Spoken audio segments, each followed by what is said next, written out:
in the world of preaching and teaching, what we learn in the pagan realm is that when you submit your life to God, or whatever you call your divine architect, your God and goddess of the world, that realm of kind of the Clash of the Titans, where we've seen those people playing those parts, moving those figures on a almost like a playing field below them in sort of a small god art.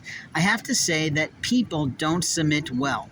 They don't submit well to authority, and the number one authority across all the world is the Lord Most High. That omnipotent, omnipresent, omniscient power of all eternity. And to do that, you have to be willing to submit your heart, your mind, your soul, your body sometimes to God.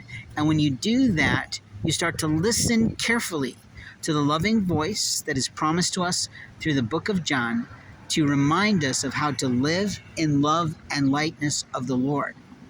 And when you cross into darkness, when you put yourself in a place of power, when you try to be that slave owner of the hour, you fail your understanding of God, and you must stop immediately, because you're putting yourself at risk in everything you say, do, and act upon. And sometimes you're trying to make up for the sins of others. Maybe you got a husband who's an asshole, who's doing all kinds of illegal things. You can't make up for him. What you can do is walk away from him. Maybe you've got a wife that's struggling in certain difficulties.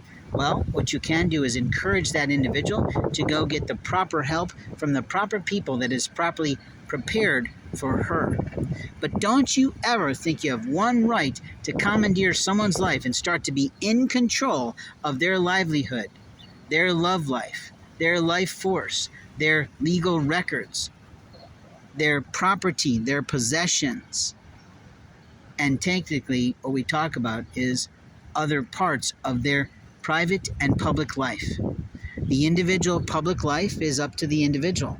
The person's private life is up to that individual. When you start to dabble in someone else's life, especially a stranger's life, when you start to promote hate in a community across color lines or across age lines or across your just ideas, let's have fun mocking someone, you've put your entire life at risk.